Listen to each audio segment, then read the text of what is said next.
네, 2교시 시작하겠습니다. 페이지 36페이지.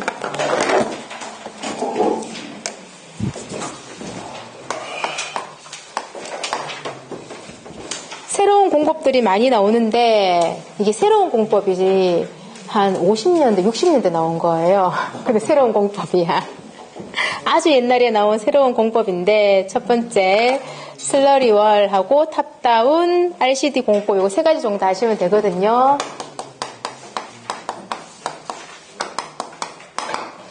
슬러리월 공법은 일단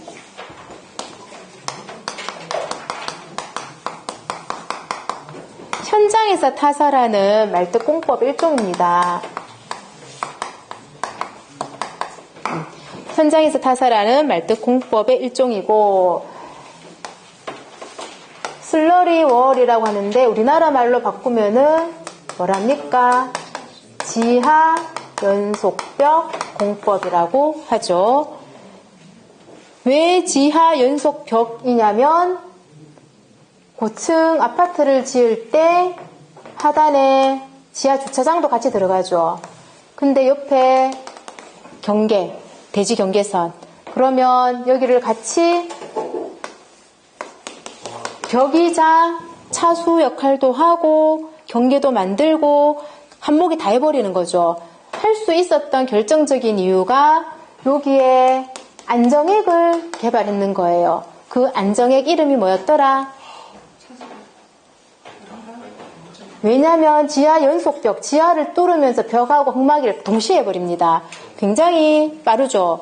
왜? 여기에 막을 수 있는 안정액을 개발했어. 그 안정액 이름이 벤토나이트 안정액이 요 벽을 치는데 무슨 물이 새지 않게 해줘요, 걔가. 그래서 이 벽 자체가 차수벽으로서의 역할도 할 수가 있죠. 그래서 무엇으로 많이 사용합니까? 지하실, 외벽으로 많이 활용이 되죠.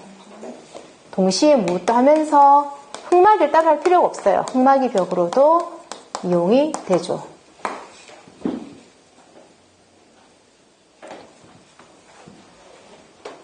공사할 때 소음 진동이 적고요. 주변 집안의 영향을 적게 받습니다. 거의 받지 않고요. 시공비는 당연히 비쌀 것이고 좀 단점이 있다면 주변에 옹벽, 높은 옹벽 같은 게 있게 된다면 옹벽에 붕괴 우려는 있습니다.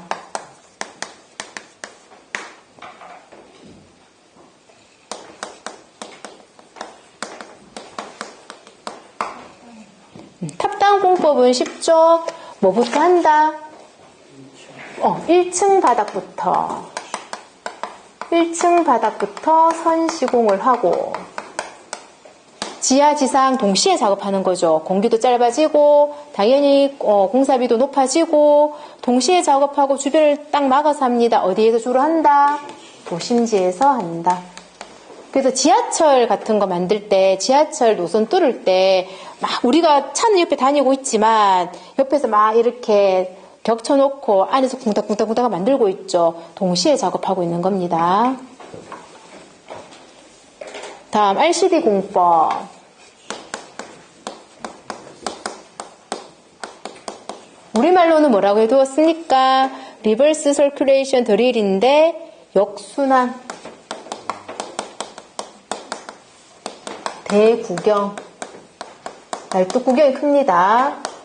역순환되는 대구경 공법으로서 야 또한 현장 타설 말뚝 공법의 일종이고요.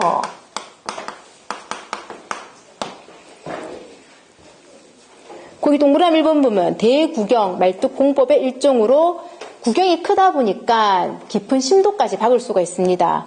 동그라미 2번 묘화를 박을 때 물을 이용하거든요. 그래서 정수압을 이용해 공벽의 붕괴를 방지하고 때문에 3번의 수중공사에도 이용을 할 수가 있어요. 그래서 야의 특징은 깊은 심도까지 깊은 심도까지 공사가 가능하고 무엇도 수중 공사도 가능하죠. 수중 공사도 가능하고. 근데 단점이 대부분 좋은데 단점은 있는 것이 무엇이냐? 이게 깊은 심도까지 박다 보니까 주변 집안에 영향을 좀 많이 받습니다. 그래서 주변 집안을 이완시킬 수 있는 위험성도 있고요. 다음, 물을 이용해서 말뚝을 박는 공법이기 때문에 물을 가지고 와야 돼요. 그래서 이수 설비 설치에 제한을 받을 수도 있습니다.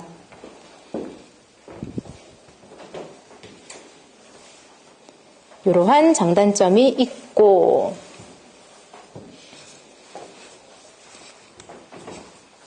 다음 37페이지 넘어와서 흙막이 벽을 하였는데 땅을 파고 흙막이 벽을 하였는데 주동 토합이 존재하겠죠. 근데 얘가 지금 연약질이야. 이 토합을 이기지 못하고 얘가 불룩 올라왔어요. 연약질일 때는 뭐라 한다? 히빙 현상. 사질토입니다. 사질토. 그랬더니 모래가 보글보글 끓는 것처럼 보여. 뭐랍니까? 보일링 현상.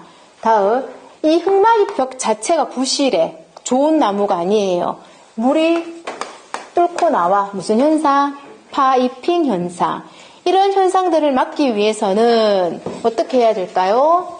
이 흙막이 벽을 적당히 뽑으면 안 되고 양질의 집안이 나올 때까지 깊이 박아준다. 대책입니다.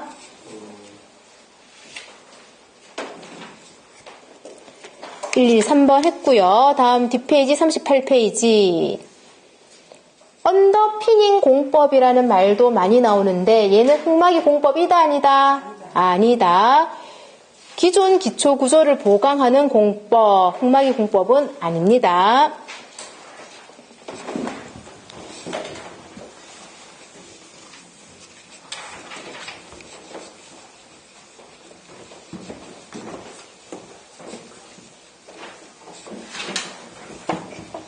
다음 38페이지에 기초 구조의 형식과 특성.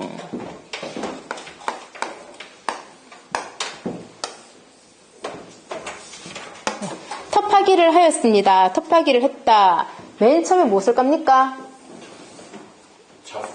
잡석. 잡석을 깔아주는데 얘의 역할이 무엇일까요? 잡석 지정을 해주는 이유가 일단 흙을 팠으니까 이 기존 흙, 기초 이 저면은 흙이 어떤 촘촘할까 이완되었을까? 느슨한 상태죠. 즉 얘는 기존 흙을 파다 보니까 이완되어 있다, 느슨하다 다 똑같은 말입니다. 이렇게 되어 있는 흙을 또 지표도 다짐해 줄 수 있고, 다음 물 같은 거 올 때 투수도 해줄 수 있는 이런 역할을 하게 됩니다. 다른 말로는 배수도 도와주고. 그럼 잡석 지정을 할 때 사춤 자갈 이런 말이 나오거든요. 공사하고 막 이렇게 자갈로 쓰기에는 좀 부적당한 이런 것들을 어떻게 채운다? 촘촘히 채운다. 사춤 자갈을 촘촘히 채워줍니다. 요 위에다가 무엇을 한다?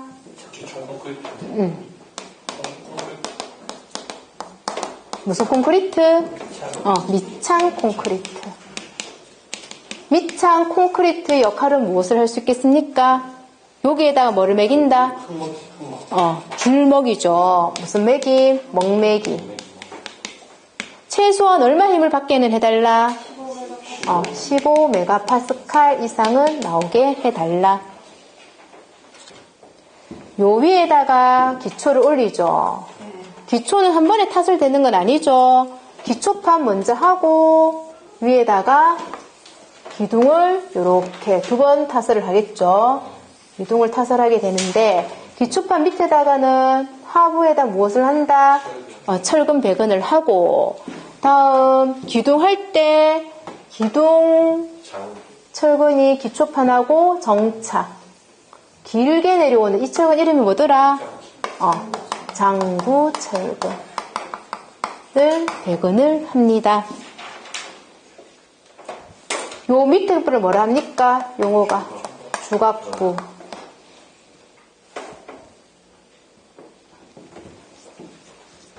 그리고 이 기초판 얘의 크기를 결정할 때 사용되는 건 무슨 하중? 여기서는 사용하중을 이용했죠. 기초판 크기 말고도 또 하나 더 있더라. 기초 밑에 말뚝. 말뚝이라든지 기초판 사이즈를 결정할 때는 하중이 많았는데 그 중에서도 사용하중을 이용합니다.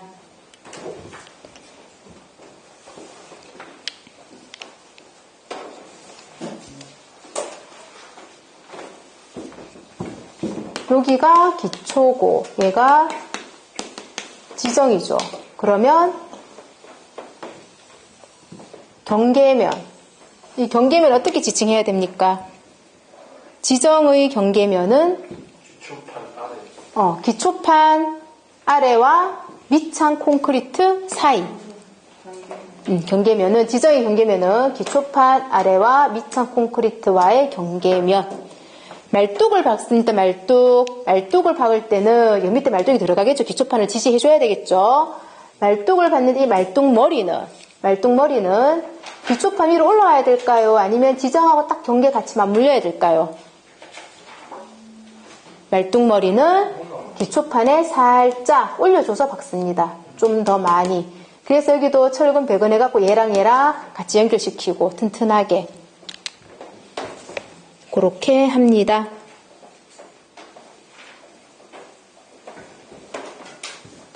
(39페이지) 그쪽에 있는 내용 할게요.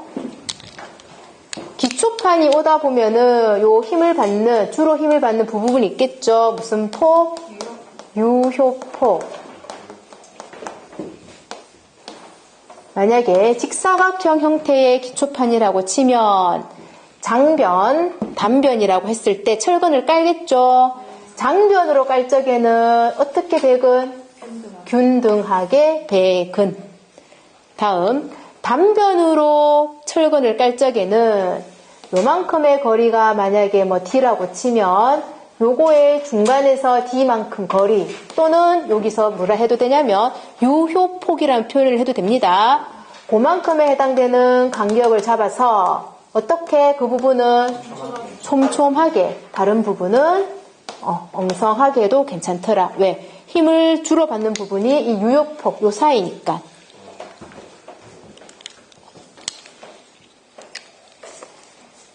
39페이지에 갈로 2번에 되어 있는 동그라미 1, 2, 3번 내용이 요 말입니다. 예제 3번 한번 볼게요. 동그라미 1번에 독립기초에 배근하는 주철근은 부철근보다 기초에 배근하는 주철근은 어디에? 아래쪽에 들어가야 되겠죠. 하부에. 동그라미 2번 말뚝 개수라든지 기초판 크기는 무슨 하중? 사용하중. 동그라미 3번 기초판 크기를 결정하는 사용하중 맞고요. 동그라미 4번 먼저 타설하는 기초와 맞죠? 한 번에 이렇게 타설할 수는 없잖아요. 얘 먼저 하고 얘를 할 것인데 먼저 타설하는 기초와 나중 타설하는 기둥을 연결하는 철근은 길게 내려오는 장부철근. 동그라미 5번 두 방향 배근 기초판의 경우 장변은 길게 들어가는 것 균등하게 하고 단변 쪽에는 유효폭 사이는 촘촘하게 아닌 곳은 균등하게. 다음 40페이지 넘어가고 기초는 독립복합 연속 원통이 있는데 고층 아파트 넷 중에 뭡니까? 원통 기초. 조적조 건물은 줄기초 또는 연속 기초.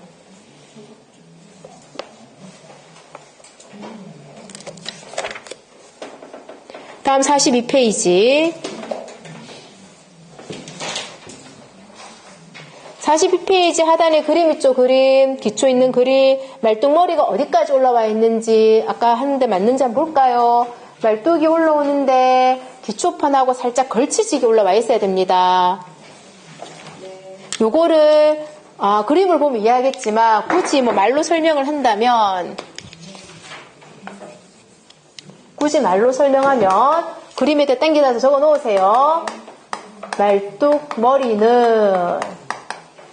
말뚝머리는 기초판의 밑면과 걸쳐져야 되죠. 그래서 다른 말로 직접 닿아야 된다.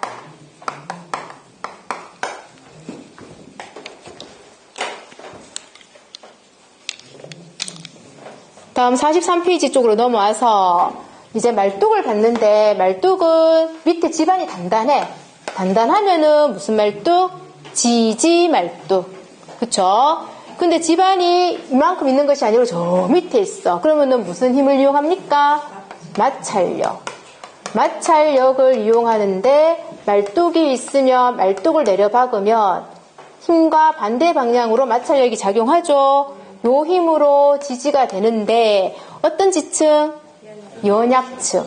연약층에서는 말뚝을 받는데 마찰력이 반대 방향으로 작용하는 것이 아니고 같은 방향으로 내려가 버립니다. 이런 거 유념해야 되겠죠. 어디에서는? 연약층에서는. 같은 방향으로 이렇게 내려가는 마찰력 무슨 마찰력이랍니까? 부마찰력에 유의해야 된다. 요 기초판에다가 이제 꼭 표합니다. 말뚝을 박았습니다. 말뚝을 박았다고 쳤을 때 기초판 끝과 말뚝의 요 거리 사이를 기준으로 삼는다면 얼마? 100mm 이상 하거나 또는 얼마? 요 말뚝 머리 지름을 D라고 할게요. 얼마 이상? 1.25D 이상 중에서 큰 값, 작은 값? 큰 값으로 하고요. 다음 말뚝과 말뚝 요 사이의 거리를 정할 때 두 가지가 있더라. 어떤 콘크리트? 기성 콘크리트와 현장 타설 콘크리트의 기준이 다른데 기성 콘크리트일 때는 얼마? 거리로 말뚝 머리 지름을 기준으로 했을 때는 2.5D 이상 또는 미리로 따지면 750mm 이상 중에서 어떤 값? 큰 값. 현장 타설 콘크리트 같은 경우에는 2.0D 이상 하거나 또는 얼마 미리? 1000mm 이상 중 큰 값.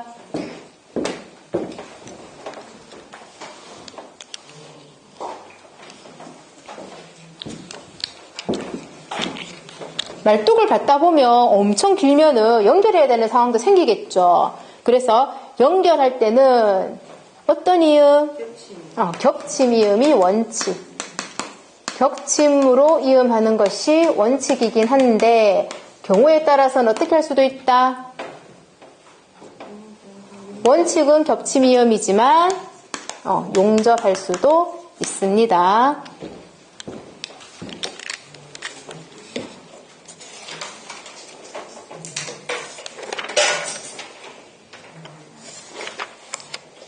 다음 46페이지.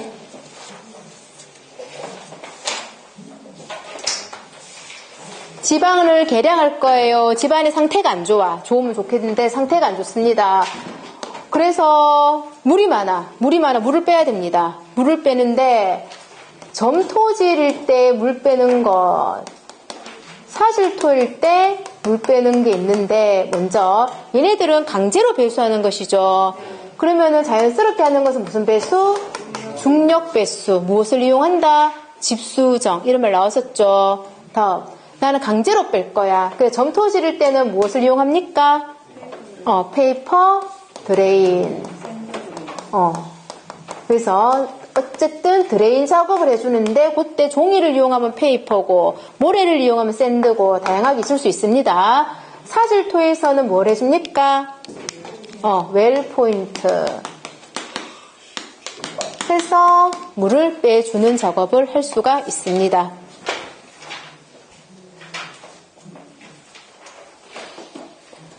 사실 또 1포인트에다가 단점으로 얘기할 수 있다면 물을 너무 빼버리면 주변 바닥이 침하가 일어날 수도 있는 단점이 있고요. 아니면 아예 땅 자체를 개량할 거야. 거기 보니까 종류가 나오죠. 치환하는 거죠. 치환을 하거나 진동기를 이용해서 다짐을 해서 공구를 빼주거나 아니면 생석회를 넣어줘서 단단하게 해주거나 아니면은 그라우팅, 시멘트를 넣어서 해주거나. 생석회 같은 경우에는 점토질에 넣어서 단단하게 해주는 작업, 그라우팅 같은 경우에는 보통 사질토, 연약토 다 됩니다.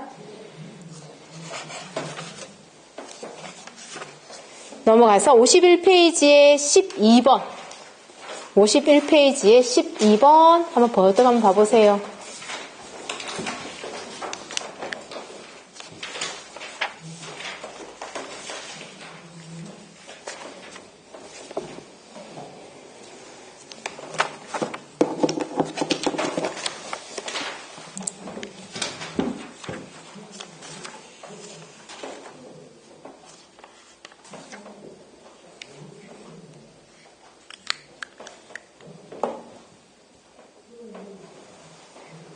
동그라미 1번 기성 콘크리트 말뚝 보수화 만들고 어떻게 한다 말합니까? 장외 반출 이런 말 나오죠. 동그라미 2번 현장 타설 원칙은 뭐랬습니까? 겹치미음 아니면 용접 이래가지고 맞대미음은 아니었습니다. 3번 강제 말뚝은 용접으로 할 수 있다 맞는 말이고요. 동그라미 4번 잡석 큰 틈 없이 깔고 틈새는 사춤 자갈로 채워줍니다. 동그라미 5번에 얼마 파스칼? 15 메가파스칼 이상 나오도록 3단원 넘어갈게요.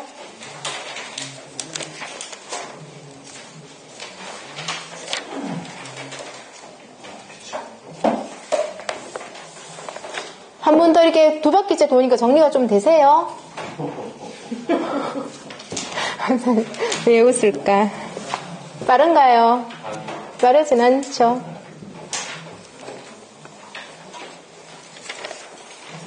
이제 콘크리트 구조 넘어갑니다. 55페이지에 철근 콘크리트 구조에서 콘크리트는 액성이 뭡니까?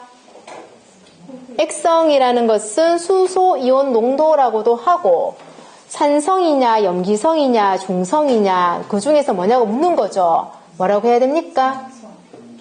염기성 또는 알칼리성. 수소 이온 농도 pH라고 하죠. 0부터 얼마까지? 14까지가 있고 중간값이 얼마다? 7. 7은 중성이고 pH 1, 2, 3, 4 쭉 오면 요 앞에 있는 숫자는 무슨 성?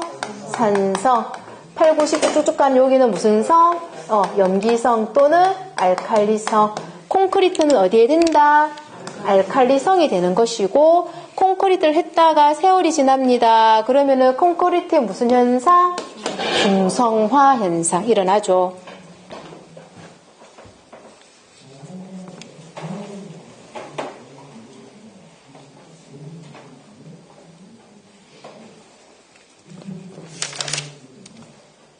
(56페이지로) 넘어갈게요. 넘어가서 갈로 2번에 부착 능력 철근하고 콘크리트는 잘 붙는데 이형과 또 원형 중에서 어떤 아이가 더 잘 붙었습니까? 이형 철근. 이형 철근을 굵은 거 하나 넣는 거와 가는 거 여러 개 넣는 거 어느 게 더 잘 붙었습니까? 가는 거 여러 개.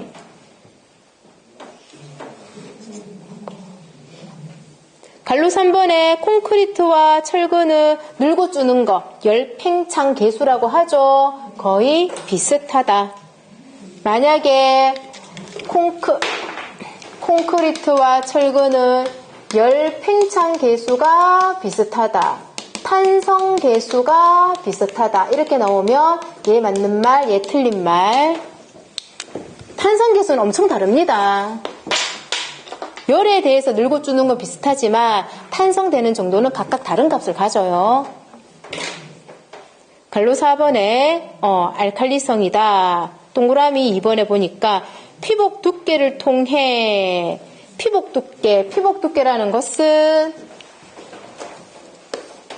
보라고 치면 주철건이 들어가고 만약에 스트럽건이 있다라고 쳤을 때 피복 두께가 뭐였습니까? 콘크리트 가장 끝에서부터 만약에 스트럽건이 있으면 처음 만나는 요 철근까지 거리죠. 피복 두께를 유지해줘야 되는데 야 역할은 뭐였습니까? 내식성, 내구성, 내화성 요 상식성에서 알겠고 그 다음에 콘크리트 무슨성 확보, 유동성 확보 이런 말이 나와도 맞는 말입니다. 즉 자갈모래 섞였는 것을 부을 거잖아요. 부을 건데 얘네들이 너무 좁으면 자갈이 가득히 다 걸려. 밑에는 뭐 물이나 뭐 시멘 이런 것만 내려옵니다. 골고루 섞여야 되겠죠. 자갈이 지나갈 수 있는 공간을 확보해 줘야 돼. 때문에 이것도 맞는 말. 피복 두께 유지해.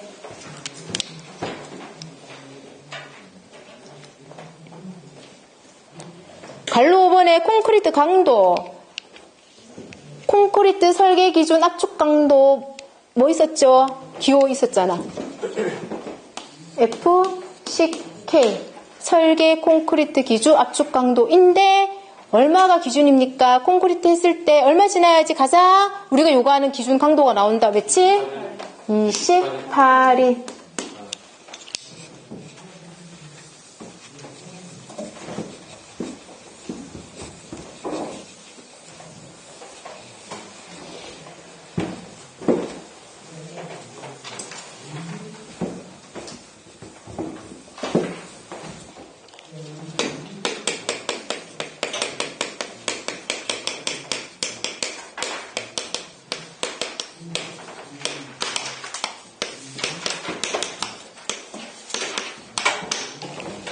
(28일)이더라.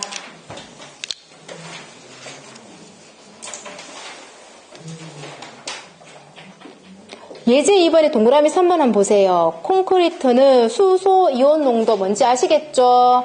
산성, 중성, 염기성을 파악하는 지표입니다. 측정할 경우 무슨 성? 알칼리성 또는 염기성 요래 가야 됩니다. 다음 거푸집 넘어갈게요. 거푸집은 굳은 콘크리트, 생콘크리트 누구의 측압을 견디는 겁니까? 생콘크리트 59페이지. 기둥을 만들 거예요. 기둥을 만들라니까 거푸집을 댔습니다. 콘크리트를 부을 때 옆으로 벌어질 수 있겠죠. 그래서 요거를 쪼아줘야 되겠어. 뭡니까? 폼타일. 우리나라 말로는 긴결재. 역할이 무엇이다? 뭐 시험용 용어로 나타내면은 무슨 방지? 거푸집, 측압 방지. 이런 게 있었죠.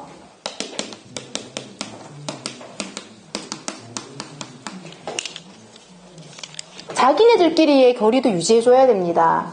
거푸집 사이의 거리도. 뭡니까?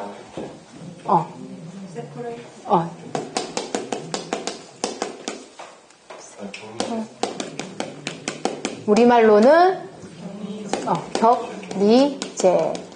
이거는 거푸집 사이 간격 유지하는 거죠. 다음 여기에 철근이 들어갔어요. 철근을 하나 넣었는데 철근과 거푸집 사이에 요 사이에 넣는 거 스페이서. 우리말로는 간격제. 이거 여기에서 콘크리트 피복 두께를 유지하는 아이는 누구? 그쵸.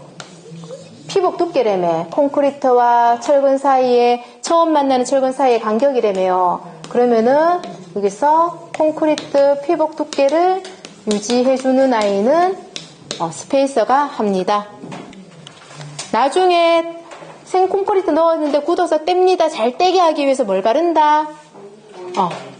기름 같은 박리제.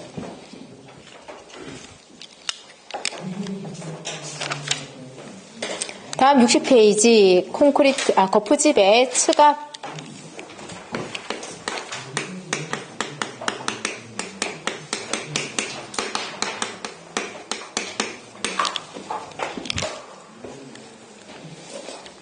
할 때 무슨 시험하는 거 있었죠?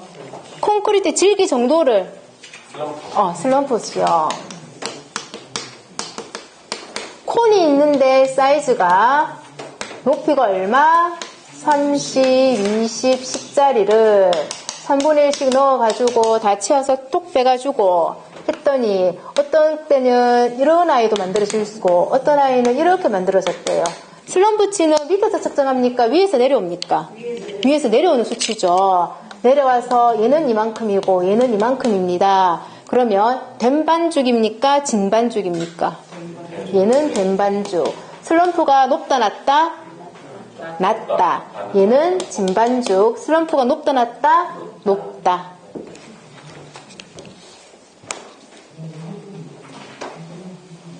먼저 측압이 커지는 경우 빨리 속도가 빠를수록 맞겠죠? 두 번째 슬럼프 값이 클수록 크면은 얘가 진반죽이다 보니까 소소득 들어가겠죠? 측압이 커질 수 있고 비중이 클수록 무거운 아이들이 많이 들어가 있을수록 다음 빈배합이 있고 부배합이 있는데 누가 더 빈배합, 부배합 누가 더 된반죽입니까? 부배합 좀 많이 찐득하게 된 아이들 그래서 부배합일수록 크다. 그 아이가 비중 또한 클 거니까 다음 표면이 평활하며 마찰 개수가 표면이 평활하다는 누구 표면이 평활하다는 말일까요? 거푸집의 표면이 그러면 얘네들이 콩크리트 두두두둑 끌어져 내려가겠죠. 걸리지 않고 때문에 마찰 개수가 적게 되어서 측압이 크다. 단면이 클수록 측압이 크다는데 요거는 뭐 풍선을 생각한다면 얘는 콘크리트가 요만큼 들어가 있어. 닿는 면적이. 또 다른 아이는 이만큼 들어가 있어. 그럼 얘가 더 많이 옆으로 퍼지겠죠. 닿는 면적이 클수록 단면이 클수록 그렇게 이해하시고요. 진동기 넣으면 당연히 커지겠고 높은 곳에서 떨어지면 위치 에너지 증가하니까 당연히 커지겠고 거푸집 강성이 클수록 측압이 크다. 거푸집의 강성이 크면은 더 큰 측압들을 견딜 수가 있거든요. 그러면 이때는 측압이 커지는 경우에 포함시켜 주는 겁니다. 측압이 작아지는 경우 투수, 누수성이 클수록 누가 투수, 누수를 많이 합니까? 거푸집이. 그러면 있는 물을 다 빼버리잖아요. 그러면 측압이 작아지고 온도 높고 건조해지면 온도가 높고 건조하다는 말은 콘크리트가 빨리 굳는단 말이죠. 그럼 측압이 적게 작용할 것이고 조강 시멘트 또한 빨리 굳는 아이니까 측압이 적게 작용하고 철골철근약 많으면 콘크리트를 잡아주겠죠. 마찰 때문에. 그러면 측압은 상대적으로 적게 작용합니다. 다음 60페이지, 61페이지 그 표가 하나 나오는데 거푸집 동발이 떼어내기인데 일단은 만약에 이 기둥입니다. 측면인데 FCK가 얼마일 때 떼내는 것이 원칙입니까? 28일 있다가 원래 떼어내야 되는데 얘의 강도를 측정했어. 이 강도가 얼마 나오면 떼어낸다? 10메가파스칼이면 떼어내어도 됩니다. 근데 요거는 그러니까 중요한 구조일 때 10이고 보통은 반 5메가파스칼이 나오면 떼내어도 되는데 만약에 내구성이 중요한 곳이다 하면은 10 나올 때까지 있어야 됩니다.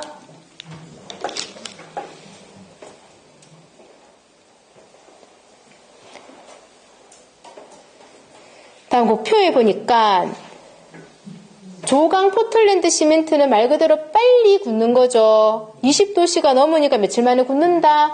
2일. 보통은 3일. 4번에 같이 한번 볼게요. 동그라미 1번에 옳지 않은 것. 보기둥.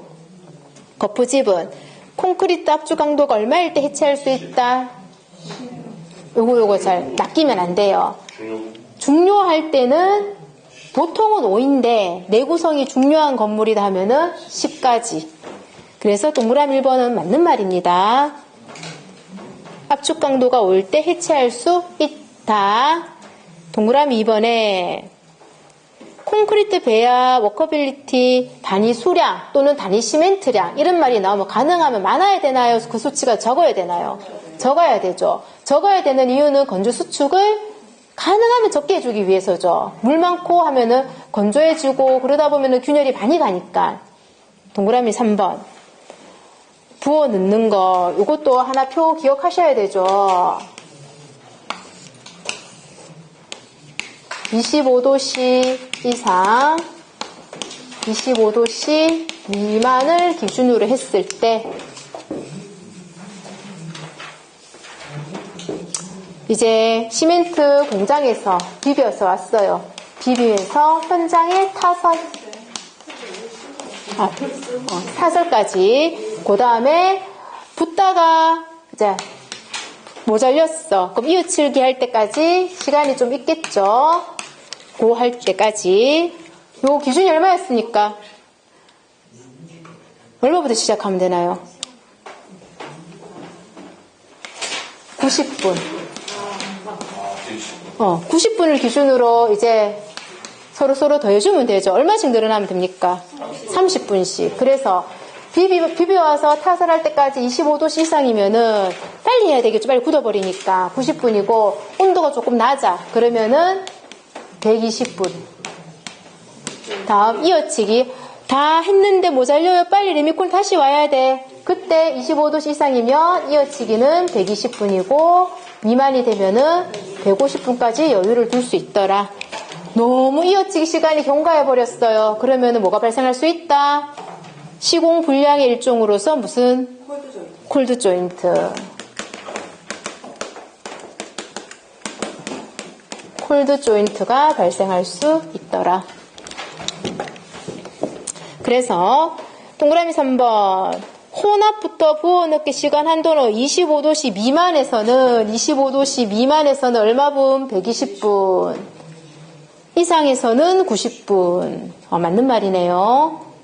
동그라미 4번에 VH 분리타설은 보통은 바닥 먼저 하고 기둥을 해줘야 되는데 얘 같은 경우에는 이름에서도 버티칼을 먼저 해줍니다. 즉 뭐부터 먼저 한다? 기둥을 먼저 현장 타설을 해줍니다. 하고 공장에서 만들어 왔는 바닥판을 뒤에 만들어줘요. 무슨 공법? VH 공법. 그래서 VH 분리 타설은 분리해서 타설하는데 수직 부재 먼저 하고요. 수평 부재는 PC, 그러니까 공장에서 제작해왔는 것을 갖다 붙입니다. 공기를 짧게 해주기 위해서. 동그라미 5번에 거푸 집츠갑은 슬럼프가 크고 온도는 어때야 되나요? 낮을수록, 부배합일수록.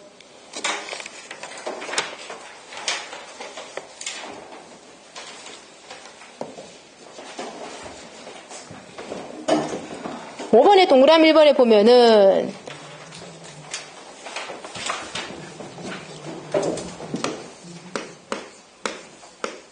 이렇게 나왔습니다. SD는 뭡니까?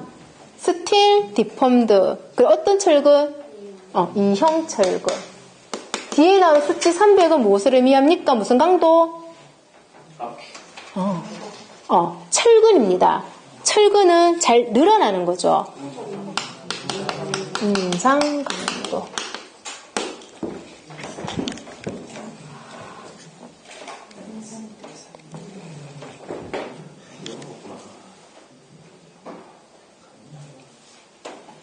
바뀌었네. 요거는 인장, 항복 강도.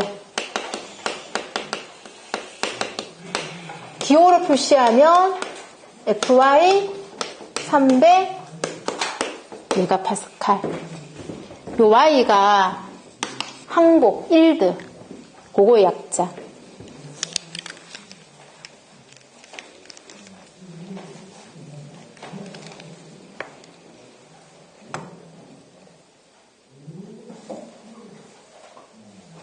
다른 것도 쭉 봐주시고요. 다음 63페이지에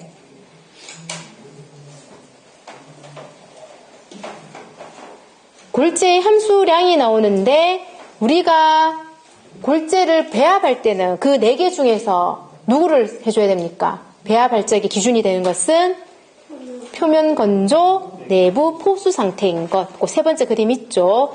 걔가 우리가 배합할 때 기준이 되는 골재의 상태입니다. 갈로 2번의 골재 조건. 표면은 어떨고? 거칠어야 됩니다. 매끈하면 안 되고 거칠고 거치면서 둥근 것. 동그라미 5번에 실점률이 크다라는 것은 어떤 걸 말하는 것이죠? 큰 거부터 작은 것까지 쭈루룩 있는 것. 그래서 꽉 채워진 상태일수록 좋고, 동그라미 6번에 입도가 좋다라는 것은 큰 거부터 작은 까지 쭉 있는데 다른 말로는 연속 입도, 이런 표현도 씁니다. 다음에 64페이지 시멘트 창고, 동그라미 3번에 시멘트 창고는 출입구 빼고 환기창 두면 된다 안 된다? 안 된다. 수분하고 반응하니까. 그래서 입구와 출구를 따로따로 둬야 되겠죠? 입구 쪽에 한쪽에 들면은 그쪽에 있는 거 네 뺐으니까 저 뒤편에 있는 건 안 쓰게 되잖아요. 그래서 출입구 따로따로 두고 몇 단까지 사차? 13단. 장기는 7포. 3개월 이상 되면은 다시 검사하고 사용하자.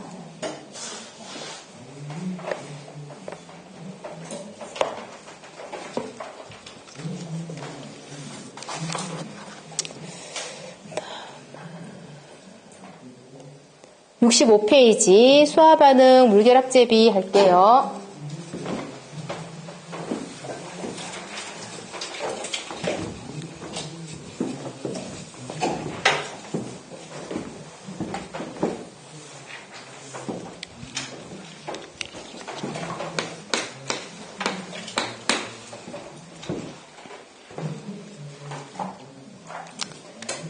쭉쭉 가서 하기 전에 시멘트 종류부터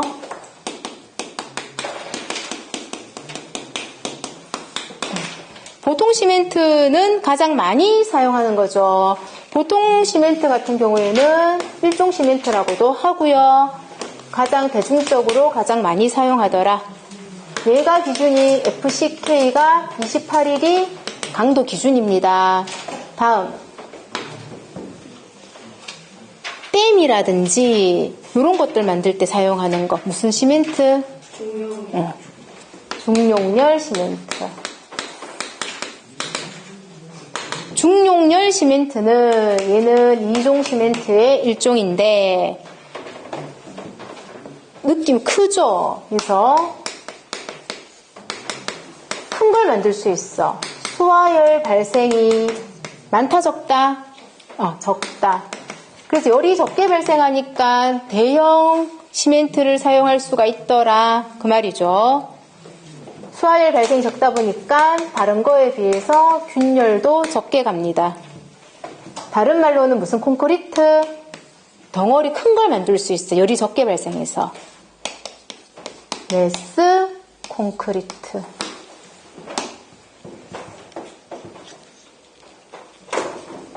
댐이라든지 화력 수력 발전소 같은 거. 덩어리 큰 거 만들 때. 빨리 굳어요. 무슨 시멘트? 조강 시멘트. 3종입니다. 질은 계속 조금 떨어지죠. 얘는 강도가 빨리 나와요.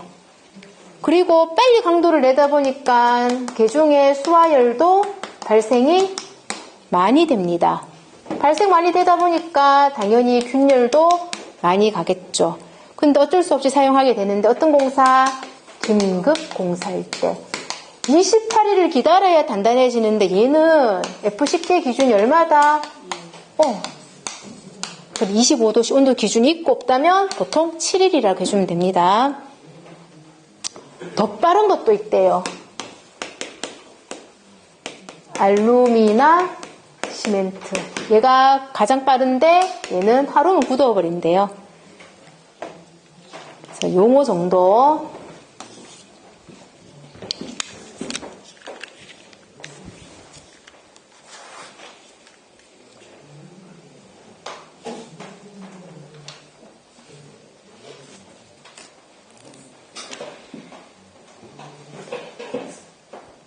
수화 반응에 동그라미 1번 넘어가서 동그라미 2번에 시멘트하고 물하고 반응할 거예요. 무슨 결합수? 화학적 결합수.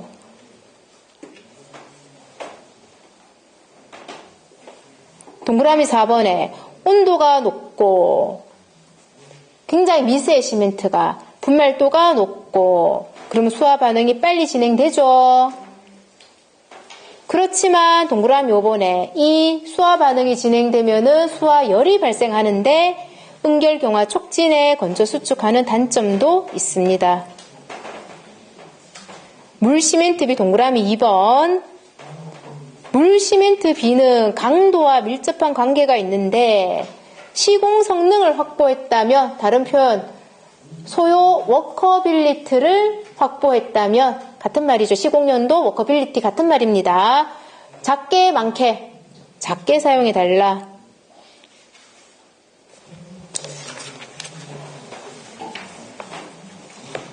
다음 66페이지. 그거 해서 표로 하나 정리를 해 드릴게요. 물 결합제비,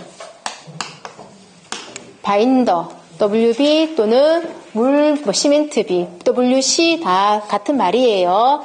했을 때 표로서 배합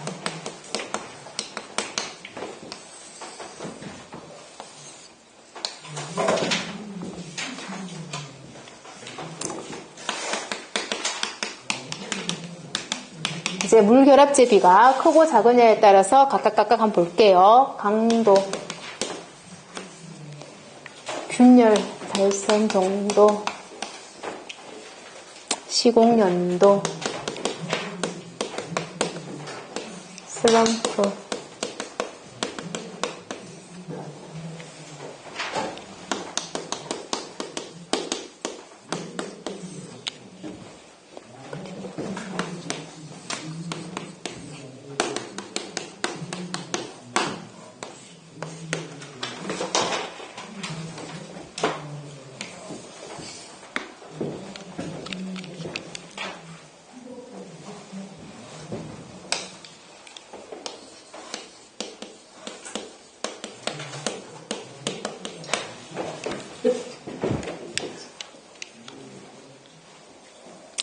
먼저 콘크리트를 비비는데 물 결합제비가 콘크리트 비비는데 물 결합제, 그러니까 물 기준으로 생각할게요.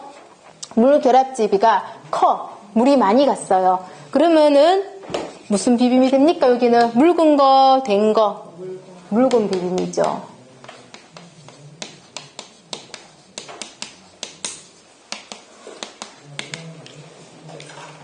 물이 많이 들어갔습니다. 콘크리트 비볐을 때 강도는 높다, 낮다?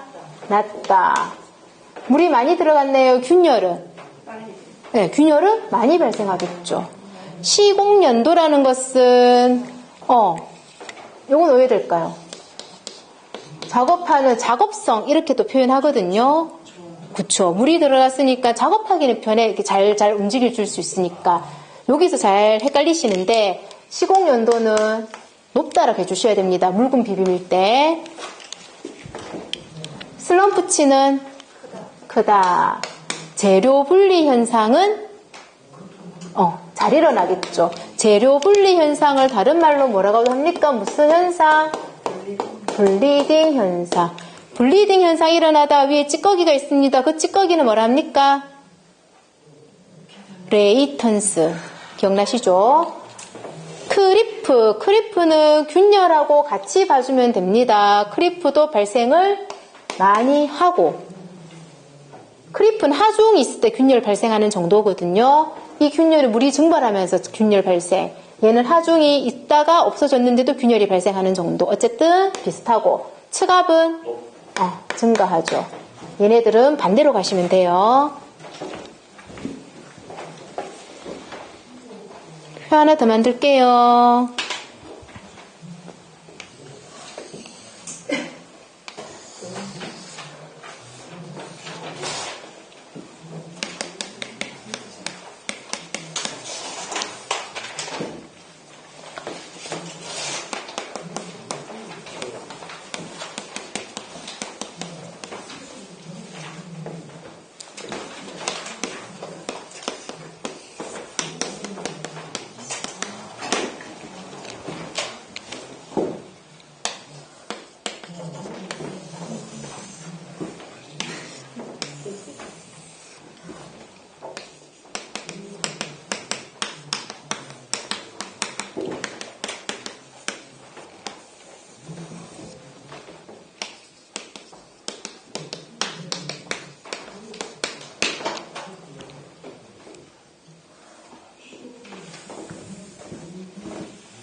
다음 콘크리트를 타설해서 경화할 때까지 온도와 습도의 관계에 대해서 얘네들 관계를 볼게요.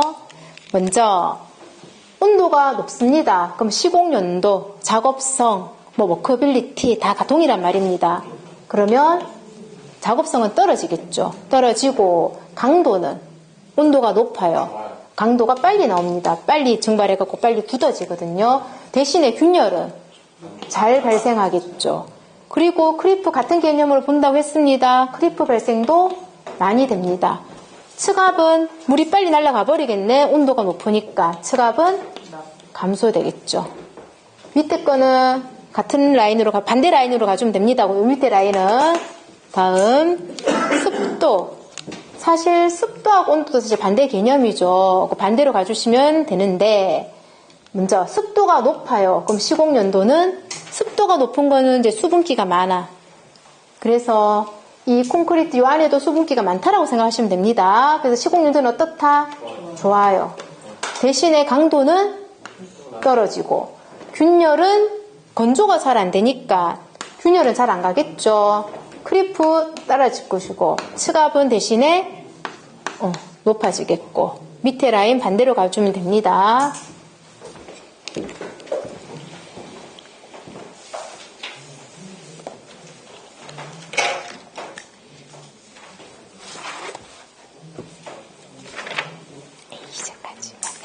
조금만 더 하고 오실게요.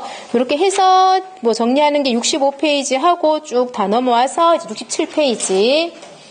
혼화자의 이와 혼화저의 이가 있죠.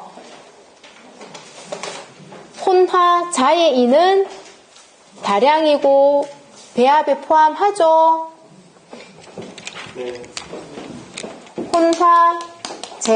혼화제 있는데 얘는 다량이라서 포함합니다. 그래서 얘는 무슨 비로? 부피비. 혼화저의 이는 얘는 양이 너무 적어요. 소량이에요. 그래서 배합에는 포함한다 안 한다? 포함하지 않는다. 그래도 양은 재야 되니까 얘는 질량비로. 표에 밑에 바로 동그라미 2번을 보면은 제조 시 혼화저의 이의 양은 콘크리트 용적 계산에 포함되지 않는다.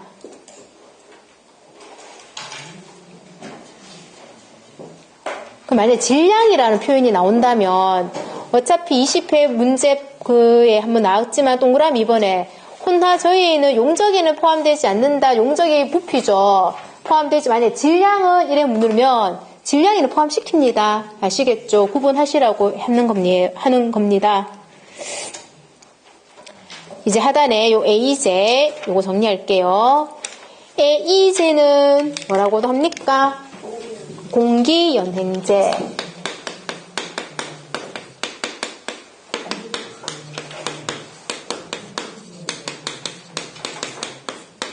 넣어줬더니 공기를 같이 갖고 들어가요. 공기연행제. 시공연도를 개선해주죠. 만약에 거친 굴재, 쇠석 이런 거친 굴재를 넣었다. 그럼 A제 함량을 높여줘야 된다, 낮춰줘야 된다. 높여줘야 되겠죠. 잘 섞이게 해주니까. 다른 말로 볼 베어링 현상을 잘 베어링 섞이게 해준다 이 말이죠. 그리고 얘는 겨울에 할 적에 무슨 효과? 원래 물이 들어가야 되는데 그러면 물 분자가 이렇게 들어가다 보면 얘네들이 얼마나 체적이 늘어나죠. 그래서 크랙이 갈 수 있는데 대신에 공기가 들어가다 보면은 얘네들이 좀 들어가가지고 얼 때 부피가 다른 물 분자가 얼 때 얘가 무슨 효과? 쿠션 효과를 해줄 수 있더라. 다음에 물 대신 들어가서 해줬네. 그래서 물 사용량을 얘를 넣게 되면은 감소시키는 작용도 하죠. 가능하면 물 시멘트비는 작게 해주려 했으니까 얘를 넣어줘도 되겠네요.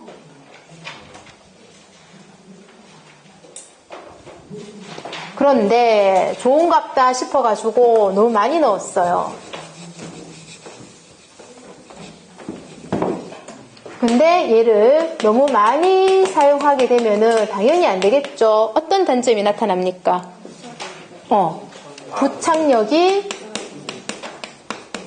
부착 강도가 떨어집니다. 시멘트하고 잘 안 붙게 되고, 그러다 보면 다른 말로 표현하면은 FCK도 떨어지게 되고요.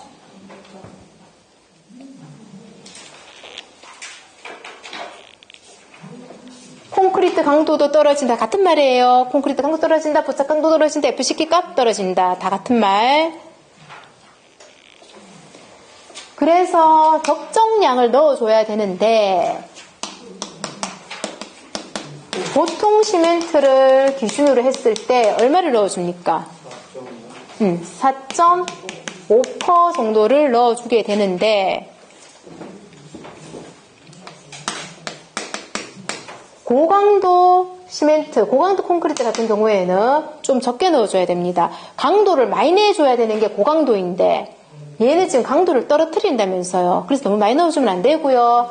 1% 줄여서 3.5%로 해주고, 가벼워야 되는 시멘트, 무슨 경량, 콘크리트 이런 것들은 가벼워야 되니까 조금 더 넣어줍니다. 몇 %까지?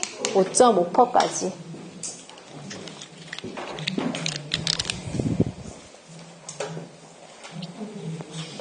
그래서 68페이지까지 정리하였습니다. 좀 쉬다 갈게요.